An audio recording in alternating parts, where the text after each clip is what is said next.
Nah, pada video kali ini kita akan membahas mengenai rangkaian seri, yaitu dalam teknologi elektro. Nah, konsep dasar kelistrikan ini sangat penting untuk mahasiswa teknik. Di sini saya akan membahas secara komprehensif dan definisi hingga aplikasi. Anda akan memahami bagaimana arus listrik, tegangan, dan hambatan berperilaku dalam rangkaian seri. Pengertian rangkaian seri. Nah, secara definisi dasar, rangkaian elektronik dengan susunan komponen secara berurutan memiliki satu jalur arus listrik tunggal tanpa percabangan. Nah, secara istilah teknis sering disebut juga sebagai rantai Daisy dalam dunia elektronika. Arus yang mengalir melalui setiap komponen bernilai sama. Nah, secara susunan fisik, komponen tersusun dalam satu garis lurus. Aliran arus mengalir secara berurutan dari satu komponen ke komponen berikutnya. Nah, prinsip kerja rangkaian seri. Arus listrik nilai arus sama di setiap komponen rangkaian dan tidak ada percabangan dalam aliran. Ada hambatan total. Rumusnya R total sama dengan R1 ditambah R2 ditambah R3 ditambah sampai Rn. Nah, hambatan total selalu lebih besar dari komponen individu. Tegangan terbagi di antara komponen rangkaian dengan rumus V total V1 ditambah V2 ditambah V3 hingga ditambah Vn. Nah, ciri-ciri rangkaian seri. Secara aspek, arus sama di semua komponen. Lalu tegangannya terbagi antar komponen.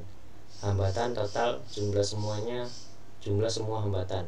Jika komponen rusak, dalam salah satunya rusak, maka rangkaian terputus total. Nah, contoh aplikasi rangkaian seri. Ada lampu hias Natal yang satu lampu putus menyebabkan semua padam. Lalu ada baterai dalam senter. Baterai disusun seri untuk meningkatkan tegangan total sehingga arus tetap sama. Nah, pada sistem proteksi, screen juga ada yang dipasang seri untuk memutuskan arus saat terjadi kelebihan beban.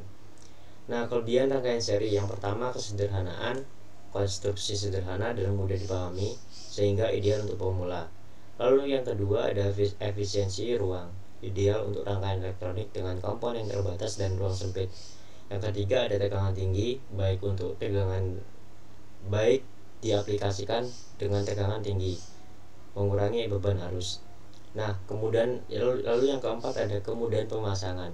Pemasangan komponen mudah dan tidak rumit sehingga hemat dalam penggunaan kabel.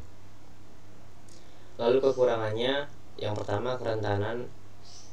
Jika satu komponen rusak, maka rangkaian akan mati total. Lalu ada pembagian tegangan terbagi antar komponen sehingga tidak maksimal. Lalu ada keterbatasan daya yang dihasilkan komponen tidak merata. Lalu ada reduksi arus, penambahan komponen mengurangi arus total. Lalu ada beban besar sehingga tidak cocok untuk beban dengan kebutuhan daya besar. Nah, kesimpulannya, komponen seri tersusun berurutan dengan arus sama, pembagian tegangan di setiap komponen. Nah, secara aplikasi dasar penting dalam penerapan dasar elektronika sehingga banyak ditemukan dalam kehidupan sehari-hari. Nah, langkah selanjutnya ini menjadi dasar pemahaman untuk sistem kelistrikan yang kompleks. Nah, yang perlu dipelajari berikutnya adalah pelajaran tentang rangkaian paralel dan campuran. Nah, sekian video kali ini, semoga bermanfaat dan wassalamualaikum warahmatullahi wabarakatuh.